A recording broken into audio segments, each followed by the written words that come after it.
Hey everyone, welcome to King's Talk presented by Cap City Crown. This is Tony. With me as always, we have John.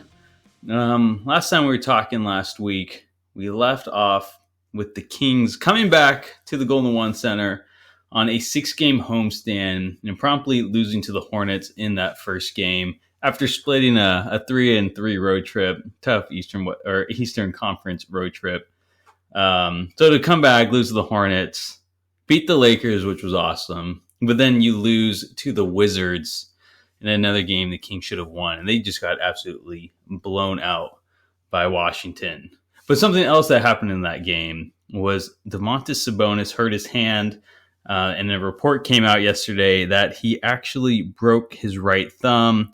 Specifically, the injury was that the Sabonis sustained an avulsion fracture of the ulnar collateral ligament of the right thumb.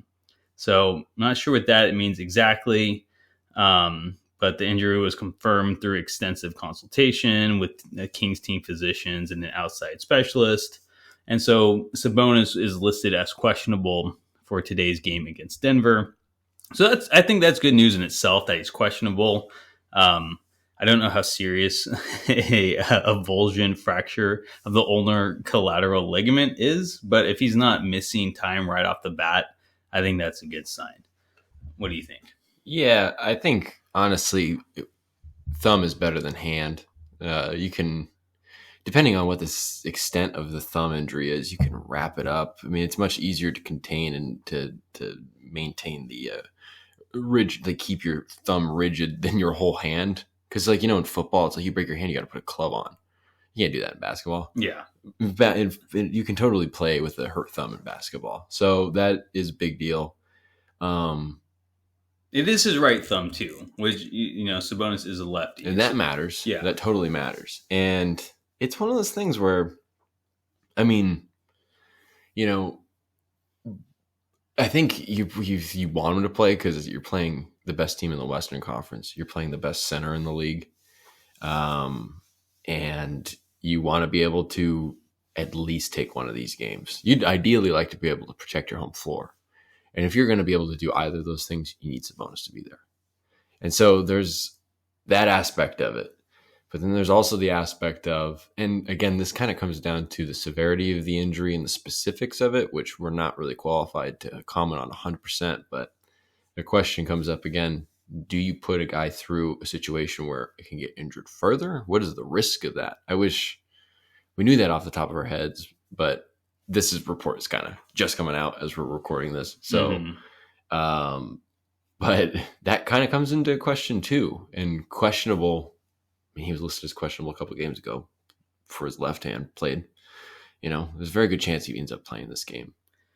Yeah, questionable is a lot better than just being out. And after losing those first 2 games of this, or not first 2 games, or 2 out of the first 3 on this homestand, I think that kind of says a little, especially now you're playing against Denver. Like, we're going against Washington or Charlotte. Even when we lost those games, it's like, okay, maybe you sit Sabonis out for these. But, you're going up against Jokic. Who's the perfect match for Jokic? It'd be Sabonis, right? Yeah. So I think that will play a factor.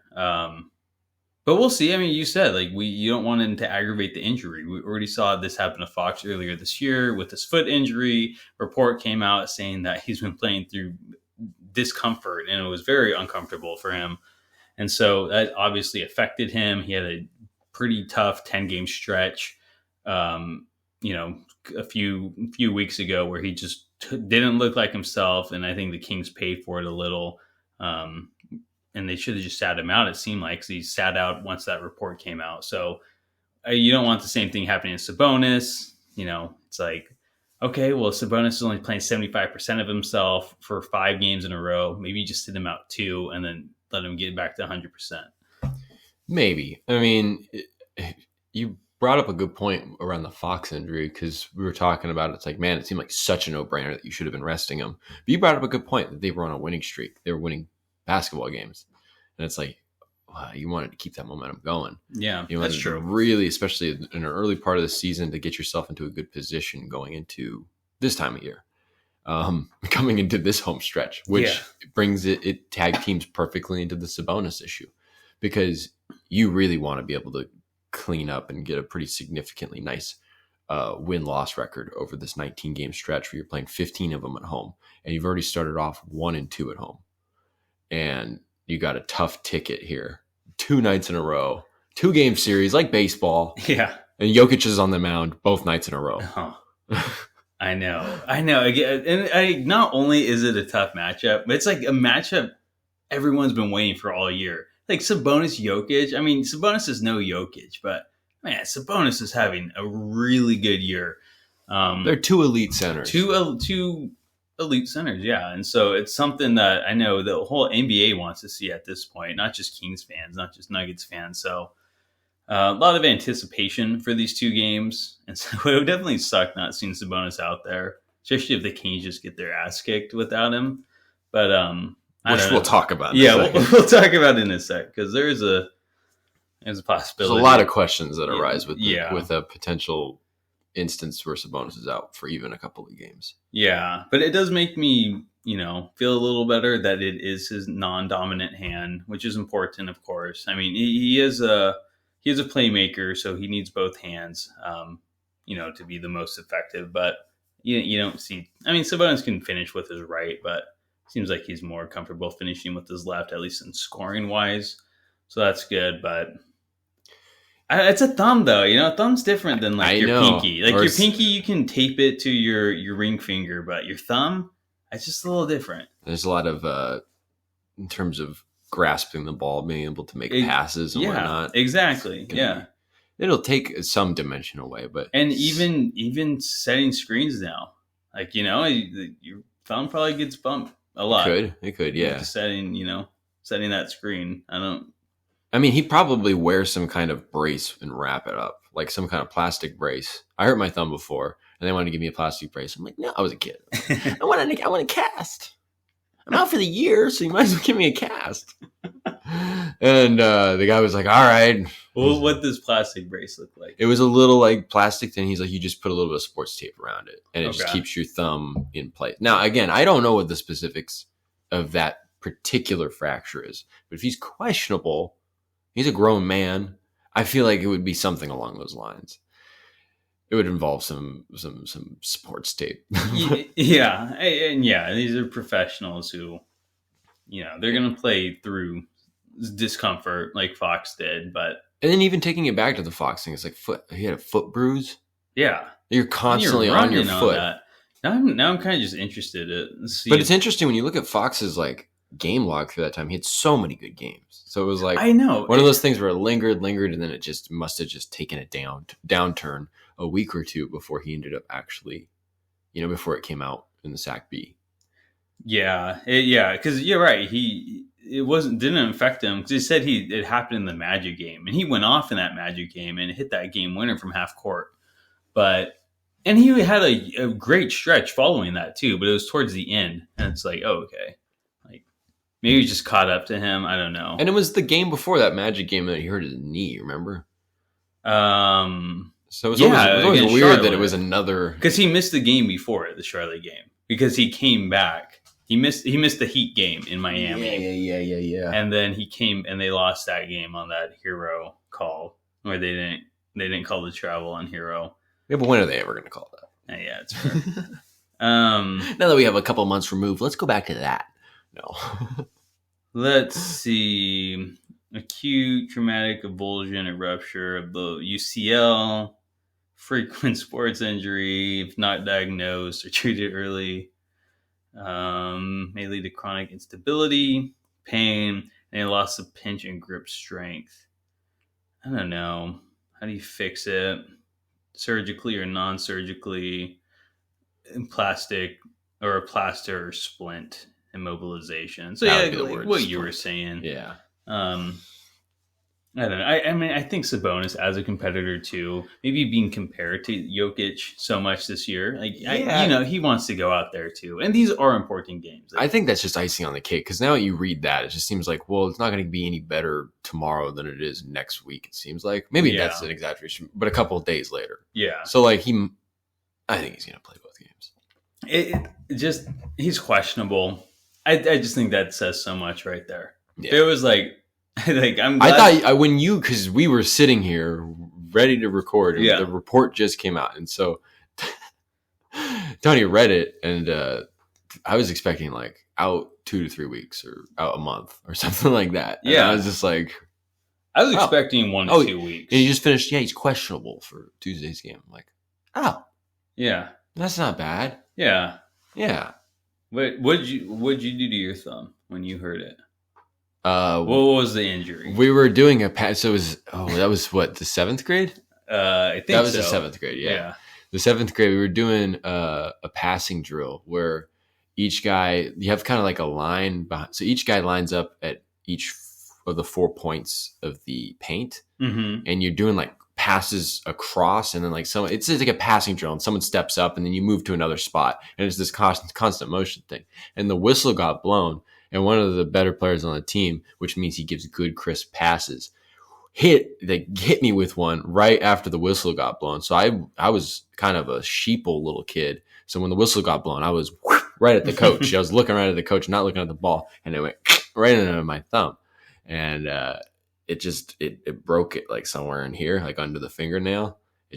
Really? Yeah. And do you remember your exact, like, the injury specifically? They said it was a fractured thumb. It's a fractured thumb. I was a kid. What are they going to be like? You got a fractured fimbolitis, syndactylus, MCL compatible. I don't know this jargon. All I knew at that time is I wanted a cast. That's all. So you're no help in us trying to figure out. I mean, like, how bad it hurt? Like could you have played through it if you had to? I mean, yes, but I was very different. I knew my team did not need me. It was the antithesis of Domas, Sabonis in terms of magnitude of difference made on the floor.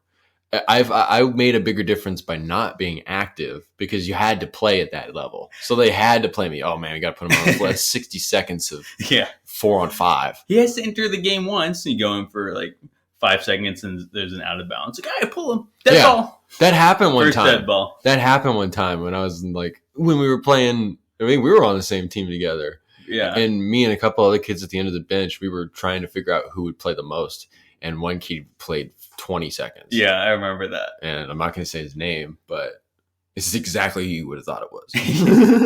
Yeah, he really went in for 20. That was his game. Yeah, 20 seconds. Went in there. It's always the worst. No shot attempts, no rebounds, no assists. Plus minus was -2. It's like, what are you doing? Well, John and Sabonis, he can officially say they have something in common. For real. But yeah, so what we're kind of alluding to it is that this is gonna, if for some reason Sabonis does miss tonight's game, I mean, he is questionable, even though we're saying we feel good about it. This I don't know, news with him being questionable, other than missing a couple weeks, like there still could be the chance that he misses the game tonight. So what would that mean for the Kings if they suit up tonight without Sabonis? Okay. Well, it's interesting because the backup center situation as it is a carousel, and they haven't stopped it and settled on any of the horses. Now they brought in Keita just to make it. Keita's there, and it's just, he can't really stand there without fouling, and he's kind of a klutz with the ball.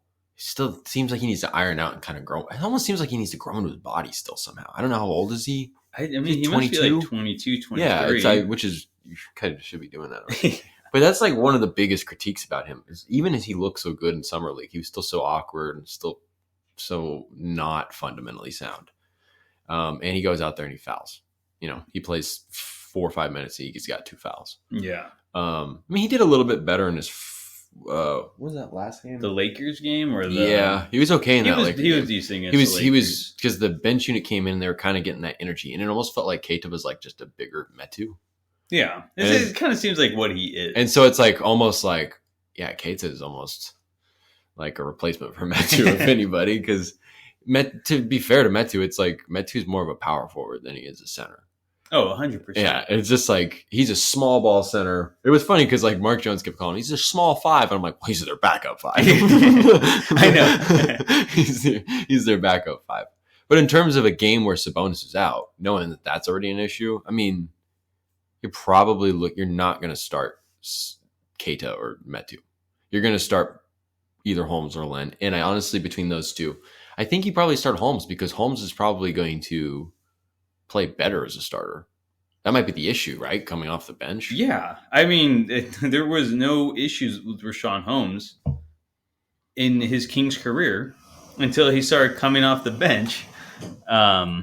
So, I mean, maybe starting him back with Fox and the starting lineup could do him wonders.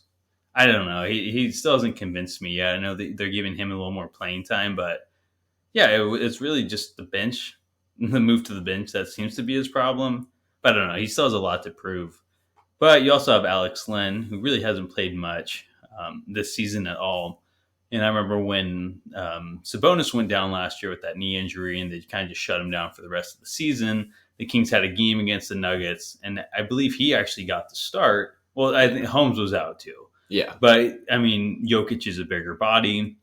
Not someone who's entirely too mobile that you have to – I mean, he's still mobile for his size, but someone, Len maybe could hang out on the perimeter with if needed to. And definitely someone who can, bang down low with, because, that's what Jokic is going to do. So he got that start late last year.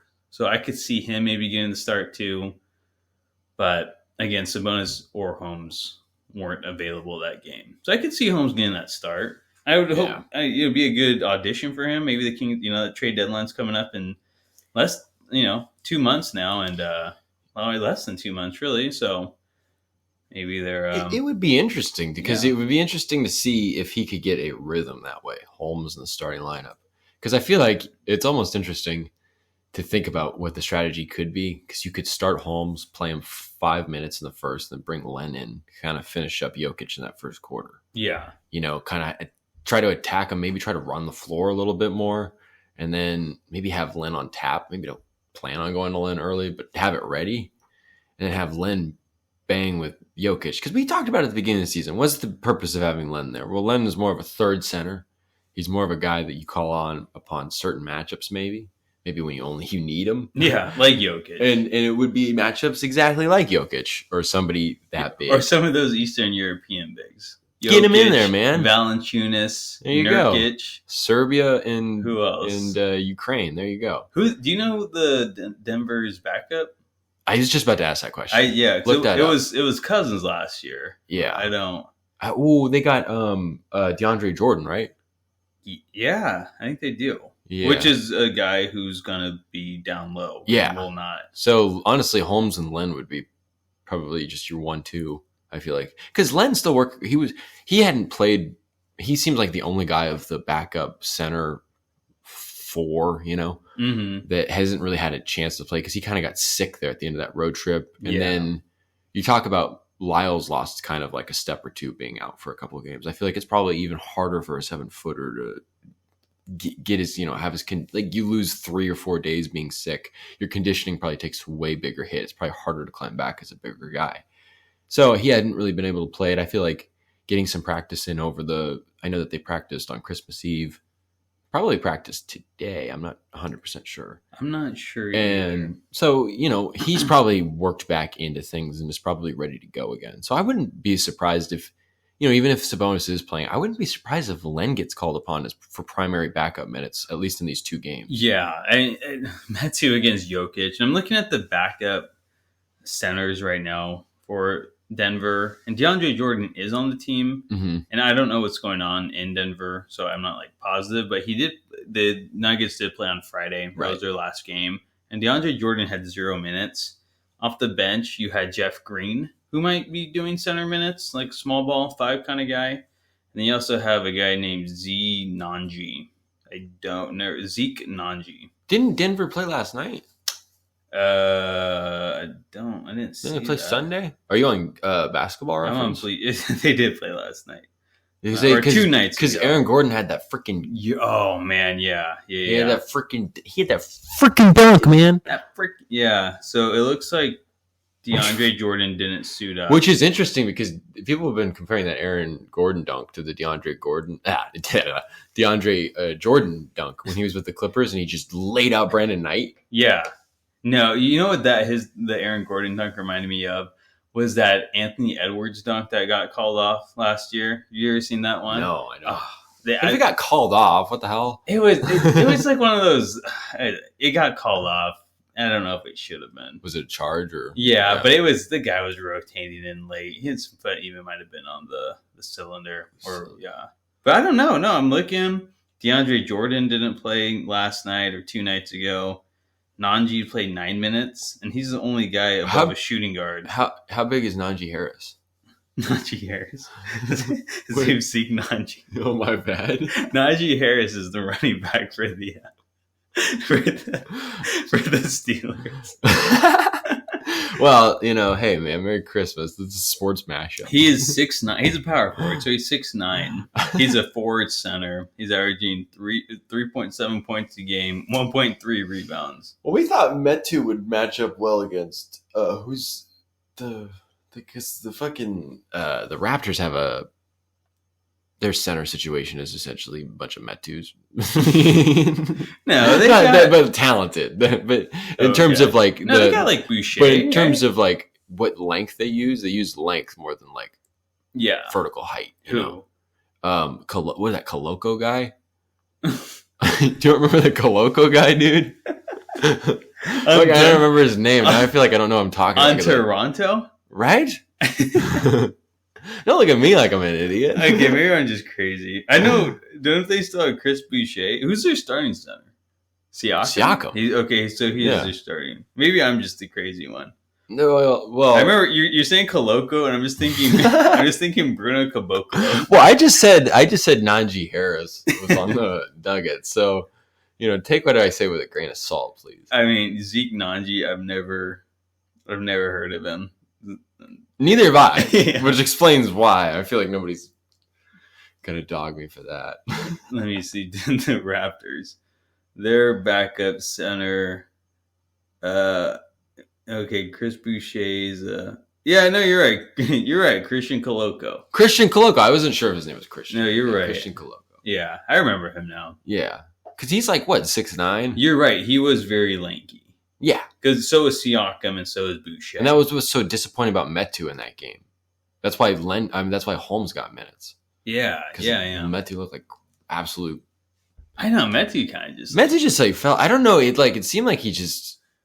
I think he got overconfident. Maybe. Like, I'm a backup. I can start taking a hook shot. I think it was in that Raptors game where he on 2 straight possessions tried to do something and he missed one. I think he turned one over and it was just like get him out. Of yeah, and it's like you hear Mike Brown talk about all these things and you hear him talk about it's like a guy's got to be out there, be able to go out there, give Domas minutes without fouling. And it's like okay, he's talking about Keita, or in Holmes too.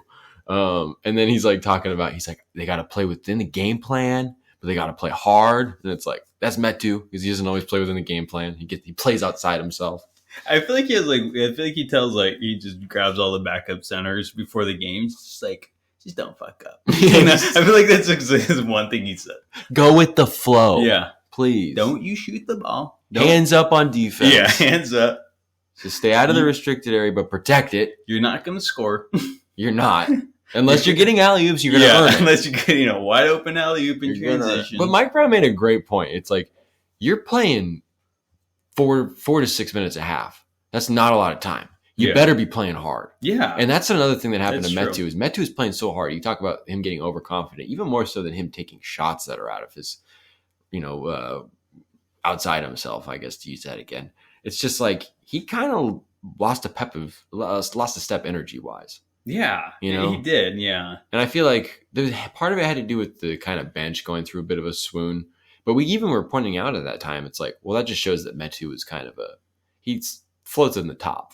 Yeah. When the water rises, he rises with them. And when it sinks, he's down with them. He's not really going to change anything. Yeah. He just goes with the flow, essentially. Mm-hmm. So, yeah, I don't know. To bring it back to that, Nuggets thing, I mean, even if Metu matches up well with the backup center or whatever, I feel like they're still going to... Zeke Nanji. Yeah, Najee Harris. At least it wasn't some made-up name. At least it was a real person. That's fair. But, the center situation would be interesting without Sabonis. But I feel like it would be really, really, really interesting to see Holmes start and just see what happens. I would like to see that too. Just to see if maybe that changes something within him.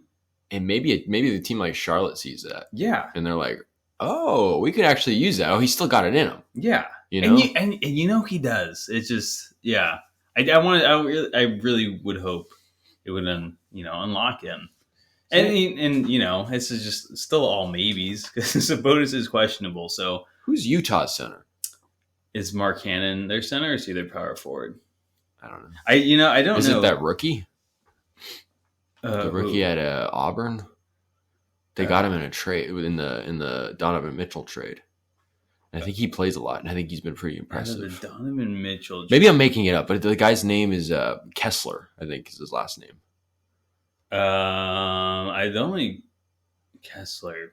No, I don't know. We clearly know the NBA very well. We know the Kangs. Yeah, which is what we're talking about most of the time. But yes, as we venture out. Yeah, we started talking about Najee Harris. I'm talking about the Pittsburgh Steelers backfield. Let me see. Let me look at the Jazz real quick. Last game. We got the Jazz. Stalling some time. Did they play on Friday? It doesn't. Well, figure it out, Tony. I'm looking. But my point was like maybe you see how Domas does in these two games where he plays against the other great center in the Western Conference. Right. Kessler. Yeah. What's his first name? W. Oh, Walker Kessler. Is it? I think so. Hey, well, let me click on it. I remember because he was like one of the you had Duran and Mark Williams were like the top two centers, and then like Kessler was like the third guy, I think, the back of the first round. There. And Utah ended up with him. Rudy Gay's on this team. Wow. I can't believe Rudy Gay's in the league. Where's Hassan Whiteside? I don't think he's on a team. Wasn't he on the Jazz? Caitlin Horton-Tucker's on the Jazz? I don't know, dude. That team kind of got just... It seemed like guys just landed there. What? When? And then who's the Finnish kid? Lauri Markkanen. Yeah. I like Markkanen's having a year. Yeah, he's very good. He's the guy you got to be worried about. I really wanted the Kings to get him. I forget what draft that was, but Kessler. He last game 12 points, 14 rebounds, and he doesn't even have like a bio on Bleacher Report. You click on Jordan Clarkson, like it'll pop up. Like non-lottery pick, man. You gotta love it. Yeah. Well, I mean, okay. I couldn't tell you how tall he is. I think he's 6'11", 7 feet, something like that. He's a good bodied center. Okay. So runs the floor decently for his size and protects the paint.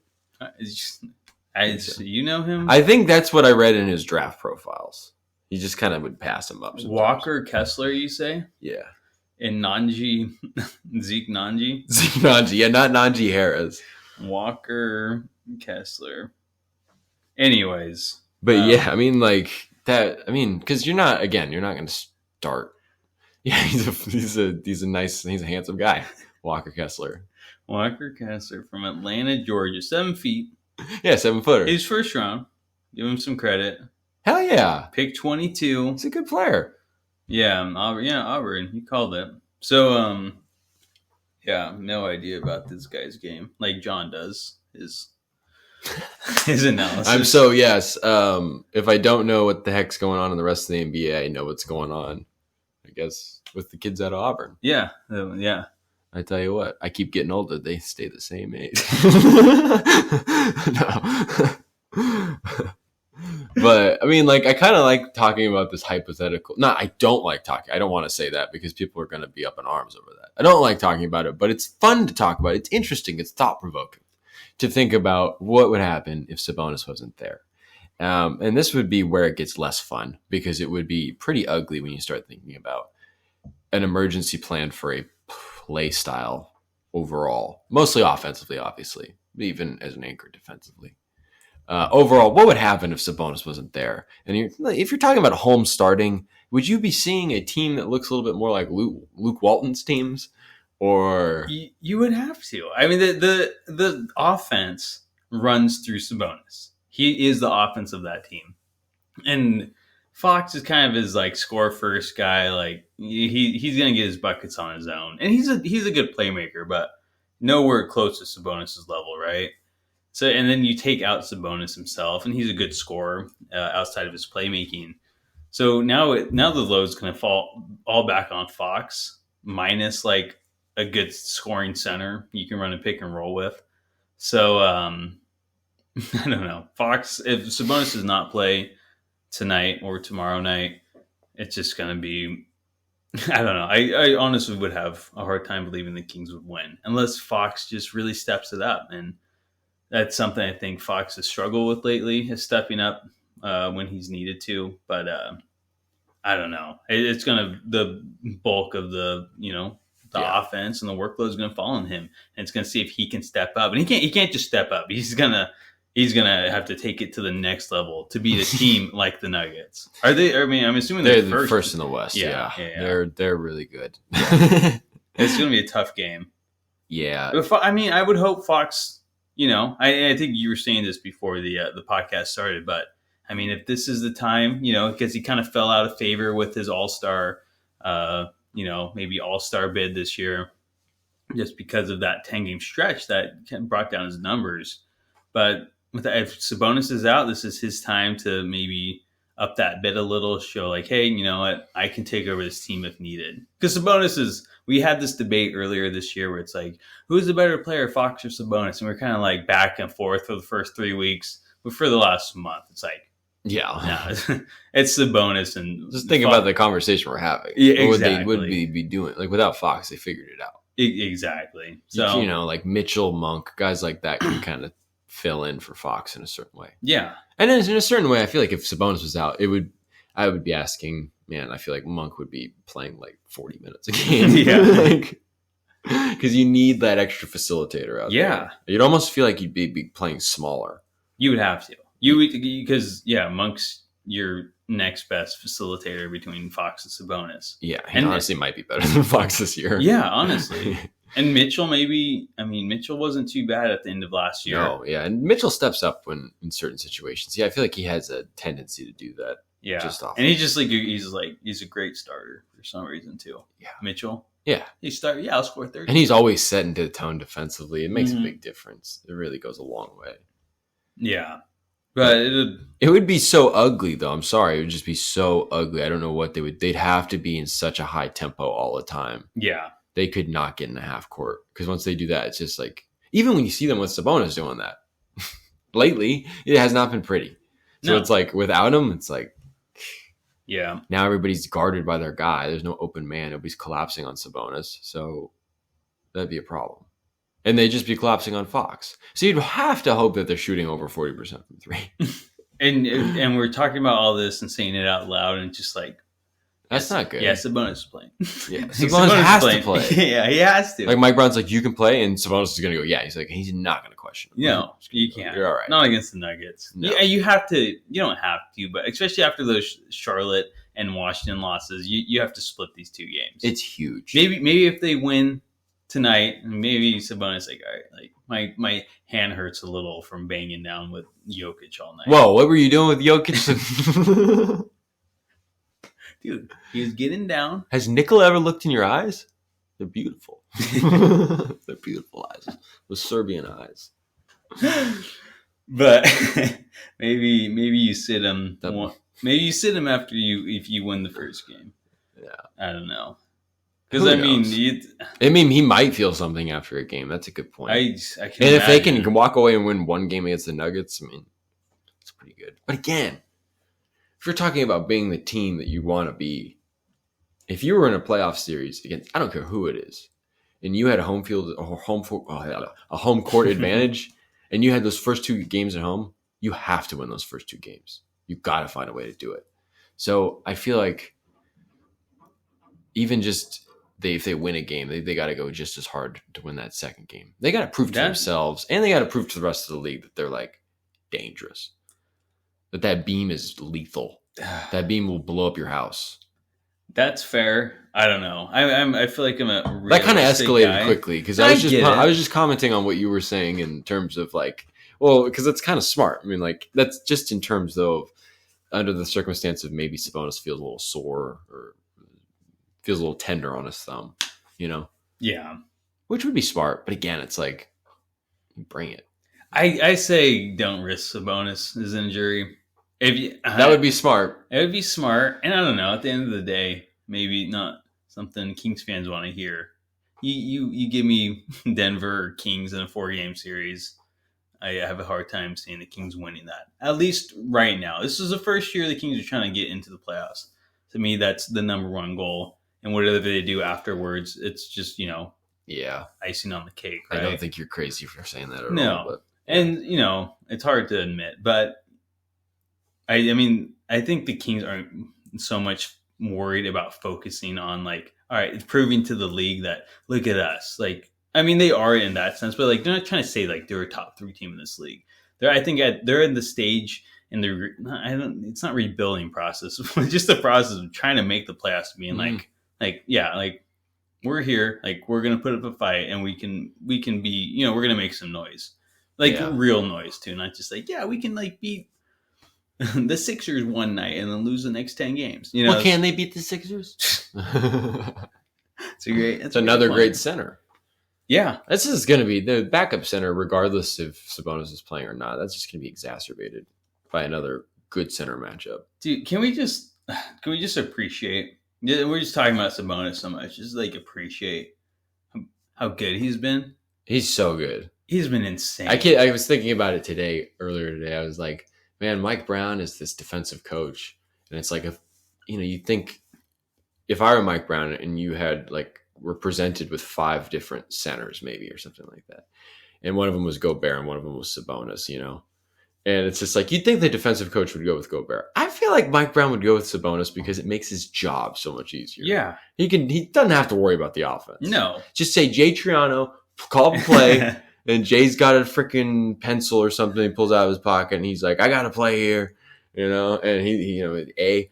he got a play written up the Canadian, and everything's good. And Mike Brown can go ahead and chide with Jordy Fernandez and figure out what the hell's going on defensively. Yeah. But freaking Domas has it locked down offensively. He makes everybody's life so much easier. You can hear it when Mike Brown talks about it. He's like, that guy does everything. He goes so hard. Makes my life so much easier. Yeah. Fox says that about him. Everybody says that about him. Everybody benefits. He's especially in terms of the offense. And he's getting national recognition. Some people are throwing him in MVP. He's got to be at least in the talks. He's not he won't win it, but right. he's kind of in the. He's like a dark horse runner right now. I was who's that guy? Zach Lowe, I think, from The Athletic. Zach Lowe on The Athletic. Bleach Report. He was one of the two. It was someone who's the big athletic guy. That's not Shams. Kevin O'Connor, maybe. I don't know. It was someone they threw out they had this algorithm that figures out the best players. I don't know how they figured it out, but Sabonis was they were saying that he was the 4th best player in the NBA right now, based off of this data, right? And I believe it too. That dude's crazy, and so I don't know. It just feels nice. He's leading the league in rebounds. He's leading the league in double doubles. He's so good. Yeah, back-to-back triple doubles. I was just telling someone, I'm like, regardless of what the hell's ever going on, it's just watching Sabonis. It's I feel like I'm watching one of the best basketball players I've ever watched. Yeah, he goes down as one of my favorite players. Yep. If he keeps playing, as long as I'm subjected to him this way, it's just it's so pretty to watch him play. Yeah, it's stupid. He's gonna I don't know what I was gonna say, but he's I was gonna say what we're just talking so much hype about him, and he's just gonna re-sign somewhere else or sign somewhere. Nah, I feel like if he would go anywhere, maybe Golden State, but he's got his house in Napa. Yeah, that's true. I feel like he's kind of got a foothold here. Yeah, but yeah, unless Vivek Ranadive shakes up the diorama or something, just messes with it. I think he's probably going to be interested in staying here because Fox is interested in staying here, and Fox is and he's here, yeah. And so you got Mike Brown here. It's going to be this situation as long as nothing crazy happens. And hopefully, I mean, there's been talks too, but hopefully McNair actually gets that extension now, Yeah. and that just really just builds that stability in Sac. I mean, Exactly. Brown signed a 3 or 4 year deal, 4 or 5 year, I think. 4 or 5. Okay, so you got the coach. Yeah. I mean, Vivek's known to fire coaches, but yeah, I mean, it'd be a hard decision to fire a coach who in the next Possibly breaks your playoff. yeah, drought. exactly. I mean, who knows? I mean, we're at Brown, and I don't mean to switch the conversation up, but how do you feel about Brown this year? He's been pretty good. Yeah, I think for the circumstances that they're going for trying to, I think he was perfect for the Sabonis kind of route, you know? Because I think that they can make the playoffs this year. And I thought that they could make the playoffs this year, but before they hired Mike Brown. And Mike Brown has shown a lot of things in terms of getting guys to compete on both ends of the floor. I like a month ago, I would have said like he's got these guys playing defense. I feel like that's a little more of a shaky topic right now because the defense has been so up and down. It's been pretty bad for the last couple of weeks. But you know, the energy and the intent is different, and it seems like the overall goal is the same. And in terms of like coalescing stability, you're also coalescing that kind of like goal. And I feel like he's done a lot of good stuff in terms of that. So he's kind of like in a raw kind of a sense, kind of built like a little bit of a environment here. And it's kind of stale. yeah. Like remember Luke Walton as a coach? Mm-hmm. Kind of a boring guy. Yeah. Mike Brown might come off as a little fake sometimes, but Mike Brown at least fires people up. Mm-hmm. Like Luke Walton seems like the type of guy that's just like, I don't know. I got nothing to go with that. But it's just like, I don't know. He's definitely belongs as an assistant coach. Yeah, well, he's in where? Cleveland now? Like, I feel like he'd be the coach you go to with personal advice. You'd go for, like, not like, how do I work on my jump shot? I'm going to go to Coach Luke and ask him how I can get my wife to look at me again. Something like that, you know? I'm not going to, I don't, yeah, I just, so there's, I guess the presence of knowing what the hell you're doing and being able to get guys to be kind of on board with things and not just on board with a goal, but on board with what it takes to get there. Like Mike Brown's done a pretty terrific job. So in context of that, it's pretty good. We'll have to see. I mean, like 3 years from now, it could be a different conversation. Yeah, I mean, you were saying something earlier, and I think it was worth bringing up about the Warriors and Mark Jackson. And how maybe that could relate to the Kings and Mike Brown in 3 years. And again, this is so far down the line, but I thought it was an interesting topic. Yeah, because I guess my biggest critique of Mike Brown is he comes off as he doesn't. I don't know if he's the most genuine guy. He's almost a little too bubbly, a little too soft, a little too nice to the media. He knows how to talk to the media. I just don't trust him. I like him. I think he's a funny guy. I think he's a good coach, but it's just like.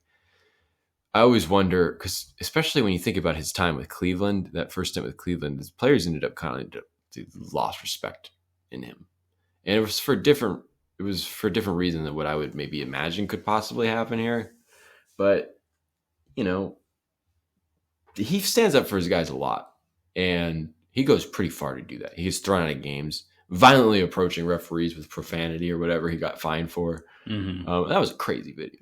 Yeah, and it was nuts. Like I remember watching that and being like, "Wow, like that's insane." Yeah, it's like seeing someone act out in public, and he's just like, "Oh shit," you're like, kind of rattled. Yeah, you're like, "Wow, man, he was pissed." And I'm almost just like, "Well, how far?" I feel like he's always defended his guys. He defends his guys, and it just keeps escalating to these new heights.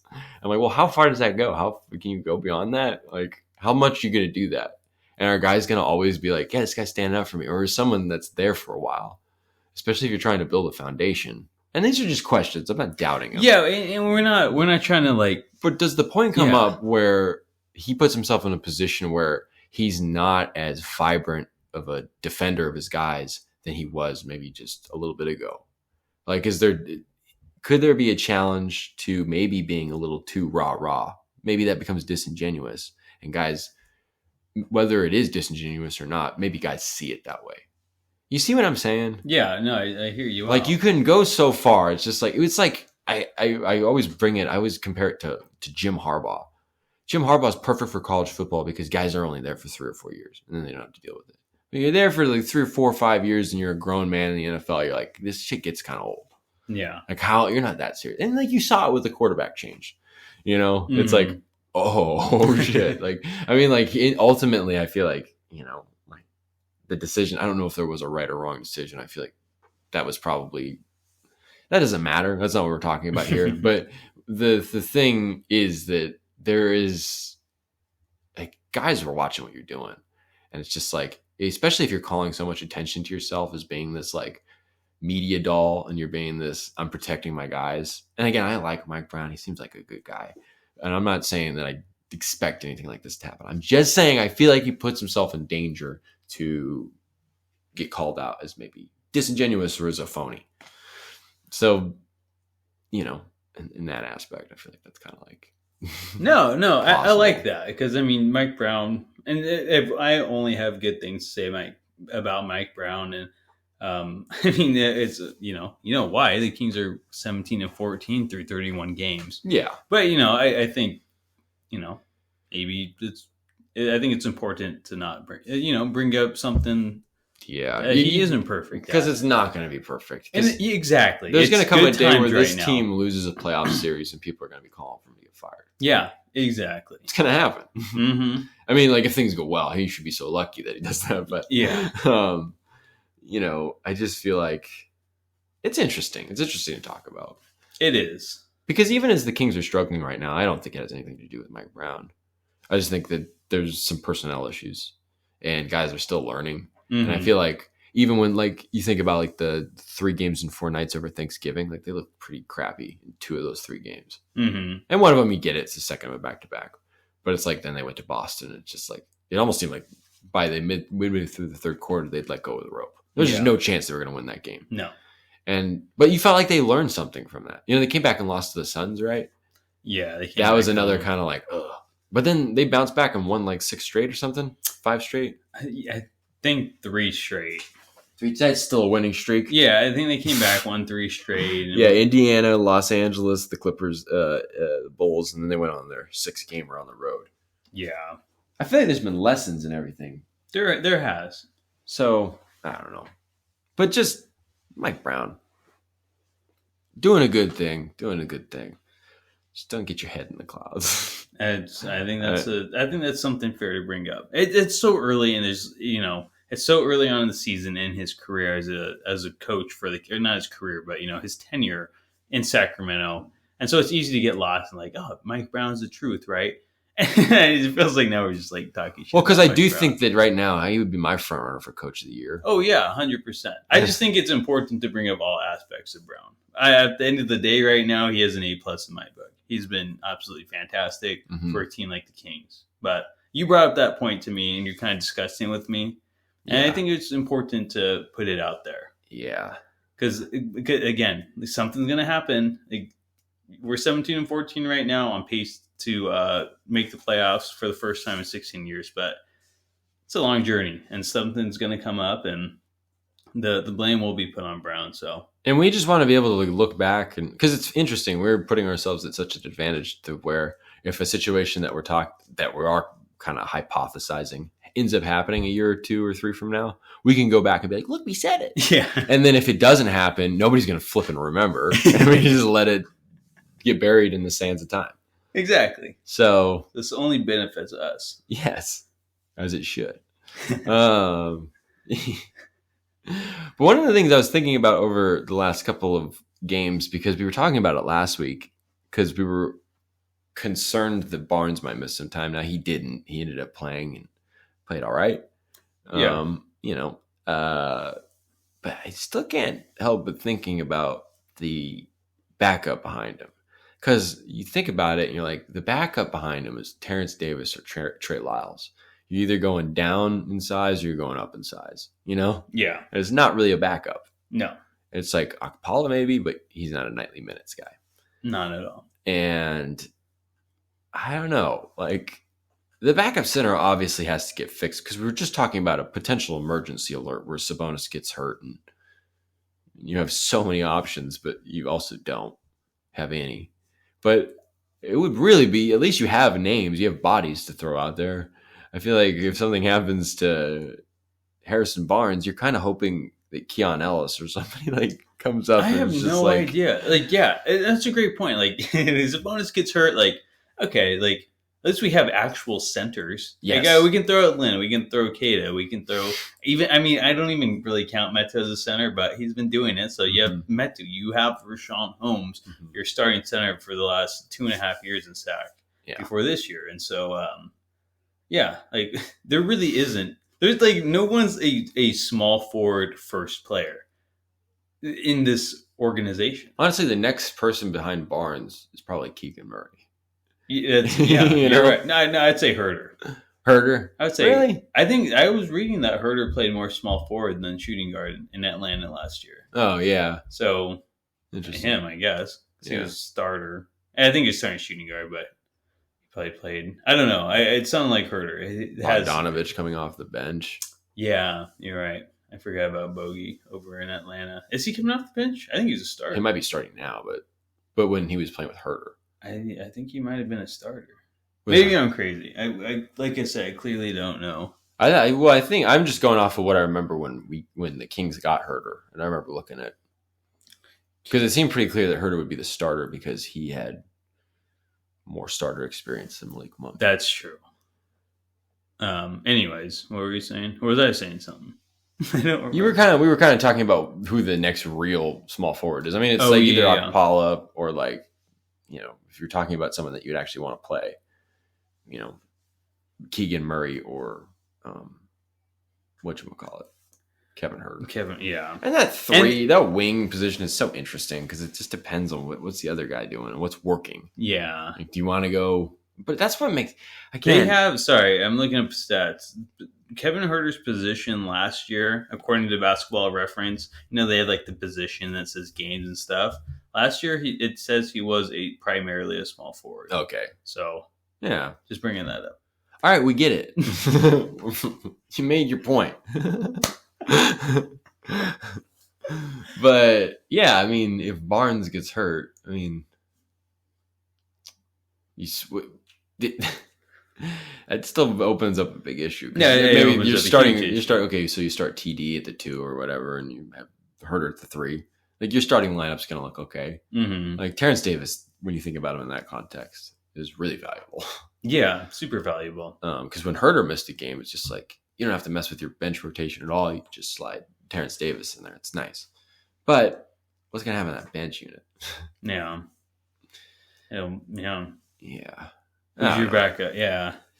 It is. Because you're relying on Akpala to go in there. And again, it's like I feel like Akpala in a certain way, if you're not relying on him to get you stops, if you're already kind of getting stops and you're running a good pace, he is fit in seamlessly. Mm-hmm. But again, is a difference maker.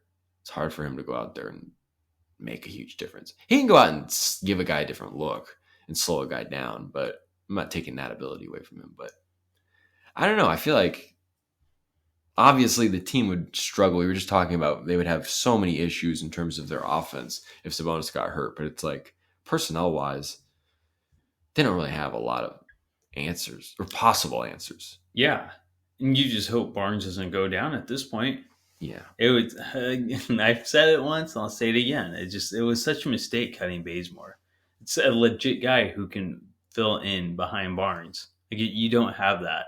And when that situation arises, or when Barnes slows down for his middle of the season slump, like he always goes on, it's just gonna suck not having that legit 3 to back him up. And now you have Chima Maneke on the 15-man roster for some reason. Chima, man, but tearing it up in the G League. I don't care. I know. Sign him to a G League contract. It just doesn't make sense that Kent Bazemore doesn't make the team. After Barnes consistently never has a backup 3 in SAC. Unless it is Kent Bazemore in 2019-20. But I don't know. It's just so frustrating to me. Because, like, where does Chima Maneke fit in on this team? Yeah, I don't even know. We have 40 big men already. Like, why get another? He's not going to fill in the backup small forward. No. So it's just, I don't know. You could use the backup three. They had the opportunity, and that's my critique of Brown. He fell in love with his Nigerian national team players. It's just one too many, in my opinion. I feel that. But in a similar sense with Sabonis, how we were saying, like, man, like talking about him potentially being gone, it highlights how good he is. I think this conversation about the backup wing or lack thereof kind of raises why it'd be important for maybe a contract extension to happen. Oh, for Barnes? Yeah. It needs to happen. It needs to happen. If you lose really Barnes, you pray that Jay Crowder comes to sack. That's about it. I mean, there's no small forwards next year. It's Jay Crowder or Harrison Barnes, really, that realistically can come to sack. And so who would you rather have? A guy turning 33 or a guy turning 31 who's been in SAG, who does a lot for the community? I'm not saying that's important, but, like a guy who actually wants to be here. He's tenure here, man. Yeah, exactly. And he's probably happy that, he's sat through, 3.5 years of not making the playoffs. So, he's probably a little excited to see something he's helped create in his own to get here. So you have to sign Barnes, and whatever you feel about Barnes, he's a valuable member of this team. And at the end of the day, there's no other option. Yeah. We were saying it like a month or two ago. Yeah. But it's important. Because that report came out that they're not really looking to shop him. And it's like, well, then you're going to sign him, right? Yeah, exactly. So it's like, it still hasn't gotten a contract extension here after Christmas. I feel like we were kind of talking like, well, it'll be interesting because if Christmas and New Year's comes around and he hasn't gotten a contract extension yet, well, does that mean that they're still trying to shop him? I don't know. I don't know either. I don't really know when contract extensions happen in basketball. Just whenever. Kind of. I don't know. I was kind of trying to look into that when we wrote that article. But okay. I just don't feel like a lot of Kings get contract extensions in the middle of the season. And it could have something to do with maybe we're waiting on the announcement from McNair or something. Yeah, because we are talking about another one potentially being on deck. That's very true. So, and that one actually has a report of it being imminent from Mark Stein. But it was, I mean, it seemed like more of the report was like, people are still so confused why it took so fucking long. I know. I want to know the reason. I don't know if we'll ever find out. Again, I can't imagine it can't be anything other than imaginary tough guy from the owner. Yeah. It's weird. But it's very weird. Yeah, I don't know. Barnes, I don't see him getting traded. I mean, he doesn't get traded this deadline if the Kings are still on this pace. Even if they're not on this pace, they've shown that they can start off 30 games. Yeah, you'd have to be getting like somebody. If Barnes is getting traded, you're getting like somebody like Siakam or Kuzma. Exactly. or a guy, a small forward comparable, or it's just a player comparable to Barnes that's locked up for a couple of years. They're not renting out Barnes for another 1 year rental and who's not going to be on the team next year. You much would rather have a guy under contract, as is Fox, as is Sabonis for 1 more year, as is Herter, as is most players on this team. I think who's a free agent next year other than Barnes?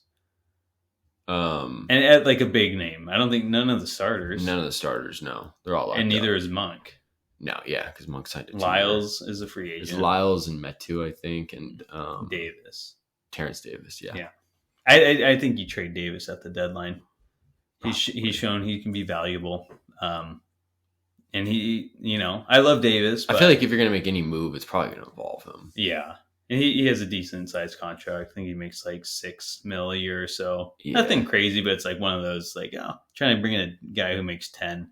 Mm-hmm. It makes sense. And Davis has value. And it was beautiful that he showed that on their one nationally televised game so far because, everyone saw it. So, but he's been good. And he's a guy who should honestly be the backup shooting guard in most NBA lineups. He's good. Yeah, he is good. We just have 2 really good shooting guards in Sacramento. But yeah, that's I don't know how we got to Terrence Davis. Well, we're talking about we're talking about Barnes. Yeah, Barnes is backup, and also any kind of trade deals to. Yeah. It's just interesting because I feel like you're gonna have to shore up man, I guess they're gonna have to shore up 2 positions through trade because it doesn't seem like they're gonna sign anybody. They can't really sign anybody. Nobody was really serious about DeMarcus Cousins. No, I just feel like no one should be. With the ownership having the history that they do with him. It's just like, why would that happen? Exactly. The only reason we're talking about it is because Cousins tweeted it. It was started off as a Carmichael Dave thing, but if it ended with that, there would be no talk about Cousins. But Cousins like, yeah, Cousins just trying to get a job, really. Yeah, I'd love to. If he was getting other contracts or seriously, he does not care about coming back to Sac, and he likes Sac and everything, but he's just trying to stay in the NBA. So it's true. Cousins shouldn't happen, and thankfully, it probably won't. No, if it hadn't happened, we were even saying it's like, well, if everybody's talking about it so much, then it should happen already. Exactly. But yeah, I don't know. So I mean, even like when I said Kuzma, it's like I don't think Kuzma's gonna. Siakam's not gonna happen.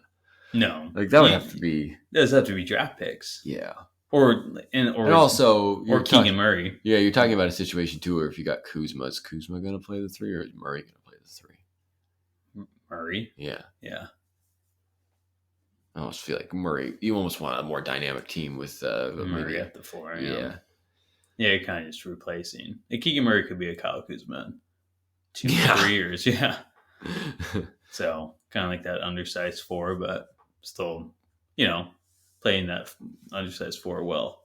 Kind of like what Derek Williams and Michael Beasley wish they could be. Derek Williams. Derek Williams. Derek the slam dunk contest on a motorcycle. I feel like the year after Blake Griffin jumps a car. You could do that. I'll one up you a motorcycle. Harley, bro. Dude, it was sick. What a terrible dunk contest. Some of those dunk contests are just yawners. Dude, that slam dunk contest was Derek Williams, Chase Budinger. Oh no, white man can't jump. Didn't they say that? Yeah. I don't know. What year was that? Oh man. Where were they? 11? I don't know. I feel like the All-Star game's in the same 3 cities. It's like New York, Charlotte, New Orleans. Yeah, New Orleans. Houston. Yeah. Like, why is it only here? I don't know. But it's in Salt Lake City this year. Oh, okay. So change it up. People are it's gonna party it up. No coffee shops. Actually, I love Salt Lake City. It's a lovely town because when you do go to your coffee shop and your bars, it's not crowded. Yeah, that's very fair. They're just not going to be used to it. It's going to be a bunch it's because you're in the minority there. Yeah. As opposed to like, you go to San Francisco and the 49ers are playing that weekend. You're part of a vast majority of inebriation, Yeah. But it's a little different there. They like their water with their Utah Jazz. Yeah. Well, talking about the All-Star game. Yeah, talking about Salt Lake City All-Star game, be sure to do your part to get Sabonis in there. I think regardless, if he's not a starter, that dude's on the All-Star team. Maybe Fox needs a little help. Kind of like how Andrew Wiggins was a starter last year. Like that might be the only way. Yeah, Fox is a starter this year or an All-Star this year. We vote him in as a starter, but. Do your part, try to get on there, give them a couple votes. Get them to skip. It's essentially getting them to skip the line. Because that's the case with Wiggins. It's not like 100% crazy that he was an all-star, but to start the all-star, it was like, that's stupid. I'm going to say, I remember and who was voting for that position that did not beat out the Warriors fandom that just voted the whole Warriors starting lineup? I know. Because did Clay win or something? No, I think he didn't start until he didn't come back until later. Yeah. I don't know. It's crazy. It's like that one year, like the 2014 or 13 or 15 Kansas City Royals. They had 7 All-Stars. Who was the second baseman? Omar Infante. Yeah. Was starting. And the MLB just no, they cheated. And they're it's well, don't let voting be an option if you're just going to ban it. We should all, I think something happened in hockey. I'm just going to go on a tangent now. Something some minor leaguer, hockey league player got fans just jokingly voted him as a starter. That's how you know hockey fans are hilarious. And he won the MVP of the All-Star game. He scored 3 goals or something. I'm pretty sure that was the story. It's crazy though. That is nuts. And if you're gonna let them vote people in, like, don't change the rules. Get Chimezie Metu in the All-Star game. Yeah. Imagine him starting. He just balls it up. Steph and Booker or Doncic and LeBron and AD. Or no, Jokic, you saying Metu. And we're representing the 6th place Kings, Chimezie Metu. Chimezie just shooting threes with Steph. They're going back and forth. He scores 42. Mezzi Mamba, dude. Deserves. He's throwing down oops. He gets a huge contract not extension, but he gets a huge contract in the offseason just from his all-star performance. Yeah. Dude didn't clock any minutes in the playoffs. Dude shot 29% from three during the regular season. Yeah. It was like when the Lakers signed Timothy Mozgov. Yeah. To like a 1 year, $18 million contract. When $18 million was like pretty big at the It was like the first season when big contracts really started coming out. Like, what? Who? I know Timothy Mozgov, but dang. I feel like it would be the Lakers that would sign you. Yeah. It'd be like, Metu, baby. Hey, he went to SC. Yeah, he's a local guy. Yeah. Darvin Ham will figure it out. Poor Darvin Ham. I know. Yeah, man. That's kind of maybe a mistake going to LA, but I'll figure it out. Yeah. Well, do you have anything else? I don't think so. I think we're coming straight out of Christmas here, so I'm still kind of getting over the Christmas hangover. Yeah. Well, yeah. I hope all of you had a good Christmas as well. Like we're saying, Sabonis questionable tonight, and maybe tomorrow night or for the foreseeable future, possibly. We don't know. Still a lot of updates. Broke his thumb. And yeah, questionable to go against the Nuggets tonight. So we'll see with that. I think he'll play. And they kind of need him to play. They don't want any chance of winning. If you were listening to this podcast, it's imperative that he plays all 82 games this year. Yeah. But John, what do you got to wrap it up? Well, we'll see what happens. Just keep an eye on that thumb, and man, this is a good reminder of how important that guy is. Yeah, it really is. So again, or not again, but thank you all for tuning in. And until next time, have a good one.